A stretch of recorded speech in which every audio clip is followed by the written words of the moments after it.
Hi, I'm Petra from Collab Teams. In this video, I'm going to show you how to set up channels within Slack.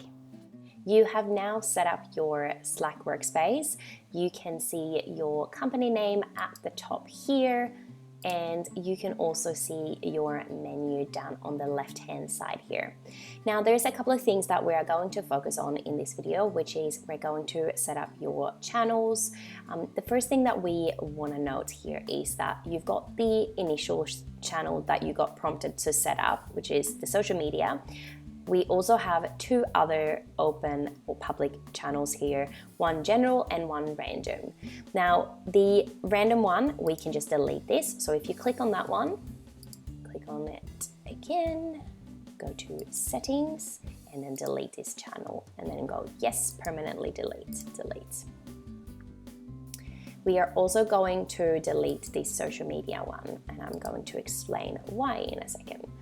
So same thing there, click on it, go to social media, go to settings, delete this channel, and then yes, delete. Now there's only one channel left here, which is called general. The general channel cannot be deleted, but what we're going to do is we're going to change some settings in it. So click on general and then click on general's the heading at the top here. The first thing you want to do is go in to edit the name, and I'm going to call it closed channel,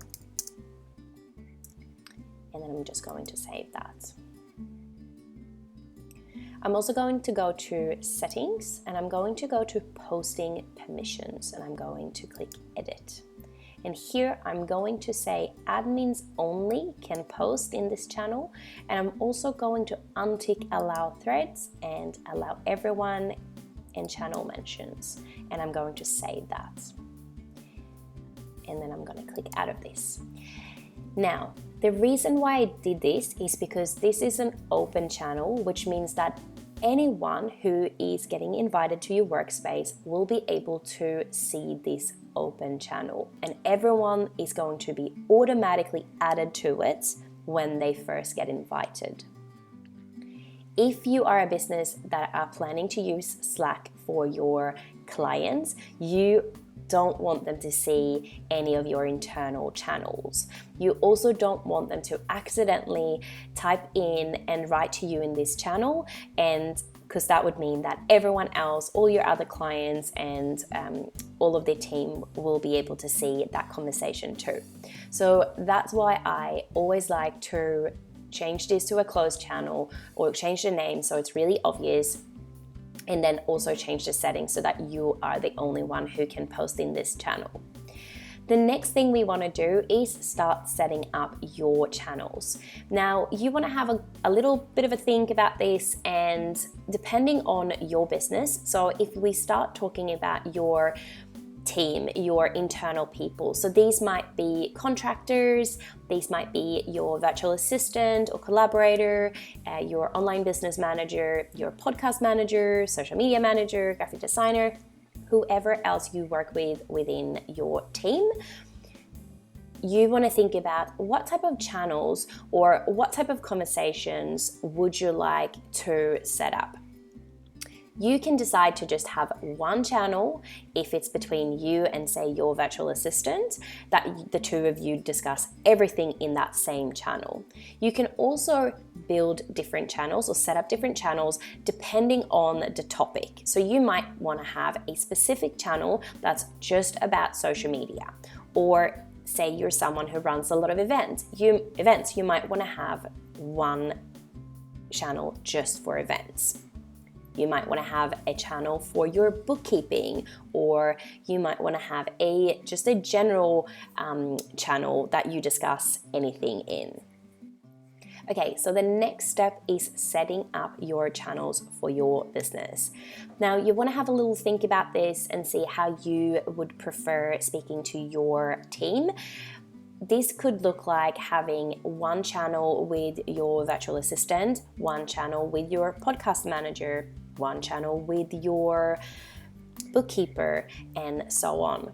It could also be having channels for different departments within your business or different areas within your business. So for example, you could have a bookkeeping channel, you could have a social media channel, you could have a event channel, And you can also do other very specific channel if there's a particular project that you're wanting to keep all of the conversation within that channel, just talking about that particular topic. This obviously helps when you're trying to go back and look for information, you know where to go. But a lot of people also use it just having the one channel where they can have all of the conversation with one particular person or a group of people. So what I'm going to do here is I'm going to set up a channel, and I go on the left hand side, I click this little plus button and then create a new channel. So I'm going to create a social media one.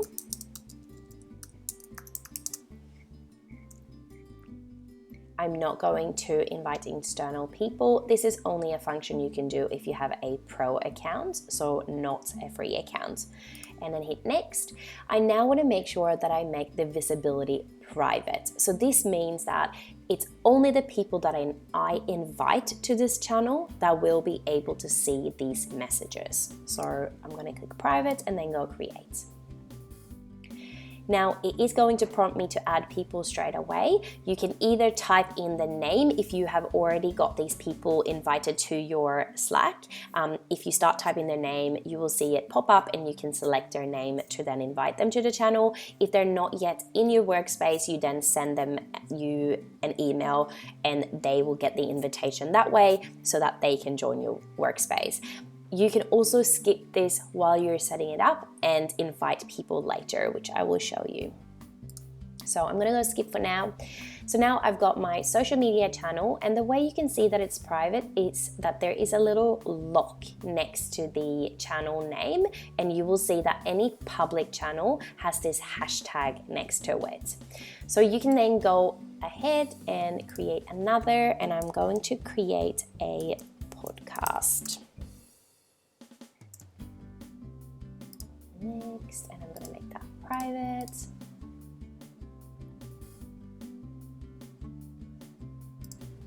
Okay, I'm also going to create one more channel, which I'm going to call general. I'm going to go next and public again, private again, and create. I'm going to skip that. So now you can see I've got 4 different channels. I can click in between them. I will see at the top here or here which channel I am currently in, and now I can start typing and messaging in within those channels. I can also start sending these invitation off to people and get them to join my workspace. So for example, general, that could be a channel that you send to all of your team members. So the way that you want to do that is you go to the channel that you want to invite people to. You can then click add people, and you want to leave this into the add to general and then go continue. And here is where you can either type in the name if they're already in your workspace, or alternatively you can type in their email address and they will get an invitation to join that particular channel. And then you just go done. So that will send the invitation to them, and you will also be able to see who is in your channel at the top here, and that makes it nice and easy. If you wanted to send a message within your Slack channels, you then have a message box down here where you can type a message and you can then hit send. Now there's a lot of things that you can do with these messages. So for example, I can make it bold, I can make it cursive, I can add a link, I can add a list, and so on. There's also a couple of options down the bottom here where you can upload any files or images from your computer, for example. So say you wanted to send a file or an image to someone, you can click that plus button and upload it from your computer, but you can also drag and drop it into this box. So just grab your file off your desktop and drag it in here and you will see a little plus up here. You can also, let's just have a quick look at what that looks like. If I go, and I'm going to attach my photo in here. And now you can see how that photo is uploading. You can also add a emoji. So little smiley emoji, and if you go in here, you've got all the different ones. You can search them at the top as well. And now if I hit send, you can see that that image is coming out there. Another really great function of Slack is the record audio clip button. So the way that you use that is you click on the recording, you start talking, and you obviously need to allow the microphone. It's going to start recording your message. You hit stop recording when you're done, and you'll then see your audio file sitting down here. And you can just say, hey. And something that's really good within Slack as well is that you can mention people. So if I'm in a specific channel, I can go at channel, and that will notify everyone in that channel. Or I can go at, and if I have a particular person, they will pop up here, everyone who's in that particular channel. You can choose that person, and that means that everyone or that person will be notified. Okay, and I can send that. So now you can see this audio here. Keep in mind that the audio can be up to 5 minutes, and then you have to start a new recording. So if you are talking for a little bit longer, you might have to do multiple messages. But it's a really handy way, especially if you've got the Slack app on your mobile, because that means you can send voice messages when you're on the go to your team if you want to get back to them about anything in particular. You can also play this back on a double speed if you want to make sure you speed things up a little bit as well. So these are just the basics on how to send a message within Slack, how you can tag either everyone within a channel or just a particular person to make sure that they get notified about your message, how you can attach an image or a file to a message, and also how you can use the recording function to send a voice message. Another thing that is worth mentioning is that you can download the Slack desktop app. So if you just go to Apple and search for Slack for desktop, you can download that for free. And what will happen is that you have this little Slack app on your computer instead of having to log in using the browser. Especially if this is something that you're using every day with your team, it's such a quick and easy way of using this tool. Okay, that is everything we're going to go through in this video. In the next video, we will be looking at how you can set up statuses, notifications, and really make sure that you are setting those super important boundaries within your business. Thank you for watching this video. If you have any questions or suggestions, please leave a comment below. And for more videos like this, subscribe to our channel or visit our website, collabteams.com.au. See you next time.